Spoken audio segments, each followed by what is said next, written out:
যে বাংলাদেশ আগামীতে মধ্য ডান বা ডানপন্থার দিকে ঝুঁকবে বা ঝুঁকে যাচ্ছে এবং বাংলাদেশে এক ধরনের ইসলামাইজেশন হবে। আপনারা তার জন্য প্রস্তুত থাকবেন। ইসলামাইজেশন হওয়া মানে হলো শিক্ষা ব্যবস্থার ভিতরে এর প্রভাব দেখতে পাবেন, মাদ্রাসা এডুকেশনের আরো বৃদ্ধি দেখতে পাবেন, কারিকুলামের ভিতরে এর প্রভাব দেখতে পাবেন। আমরা কি তার জন্য প্রস্তুত কিনা? আমরা যদি তার জন্য না প্রস্তুত হই তাহলে আমাদের এখন থেকে সচেতন হওয়া দরকার। আমি খুবই আশ্চর্য হব যে আজকে যে নৃত্য আদিবাসীদের যে নৃত্যটি দেখতে পেয়েছি আর 3 বছর পরে এই একই নৃত্য এখানে দেখতে পাবো কিনা। সুতরাং আমাদের বোঝার দরকার আছে যে যে সমাজের দিকে আমরা যাচ্ছি সেই সমাজ আমাদের শিক্ষার জায়গাটি নিশ্চিত করবে কিনা সেটি। উপরন্তু যেটি বলা দরকার যে এর সঙ্গে যে সাংস্কৃতিক এবং ইতিহাস ঐতিহ্যের যে পরিবর্তনগুলো হতে যাচ্ছে সেটার সাথে আমরা অ্যাকসেপ্টেবল কিনা। আমরা ইতিমধ্যে এই সরকারের সময় কিছু ইতিহাস ঐতিহ্যগত পরিবর্তন দেখছি, কিন্তু আগামীতে এর একটা বড় পরিবর্তন আমরা হয়তো লক্ষ্য করব এবং যেটার ভিতরে 52 অনুপস্থিতি দেখবেন, যেটার ভিতরে 71-এর মৃহমান উপস্থিতি দেখবেন। এবং আমি ইতিমধ্যেই একটি পার্টি ইলেকশন ম্যানিফেস্টো করেছি। আমি আশঙ্কা করছি যে আগামী দিনের ইতিহাস ঐতিহ্য এবং সংস্কৃতিতে বাঙালি সংস্কৃতি এগুলোর অনুপস্থিতি দেখবেন।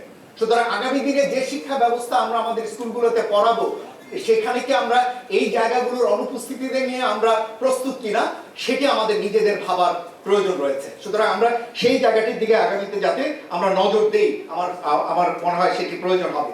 একটু আগে আমরা শুনছিলাম সাংস্কৃতিক শিক্ষকের বিষয়টি এবং তার জায়গায় বলা হচ্ছে ধর্মীয় শিক্ষক নেওয়া হবে। আমরা কি এই ব্যাপারটিকে মেনে নেব? আমাদের সিভিল সোসাইটিকে এই জিনিসগুলো মেনে নেবে যে প্রতিষ্ঠানগুলোতে সাংস্কৃতিক শিক্ষক থাকবে না? সুতরাং সেই জায়গাটির ব্যাপারেও আমার মনে হয় যে আমাদের অবস্থান পরিষ্কার করার প্রয়োজন রয়েছে।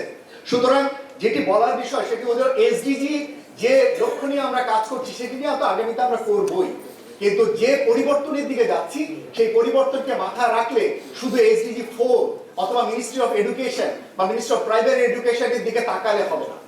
সম্ভবত আগামীতে আমাদের কাজ করতে হবে ministry of religious affairs, ministry of cultural affairs, ministry of finance, তাদের সাথেও আমাদের কাজ করতে হবে। কারণ এদের সাথে সংস্কৃতি জড়িত, এদের সাথে বাজেট জড়িত এবং এরা অনেকভাবেই শিক্ষা প্রতিষ্ঠানের উপরে আলটিমেটলি এর প্রভাব আপনারা দেখতে পাবেন।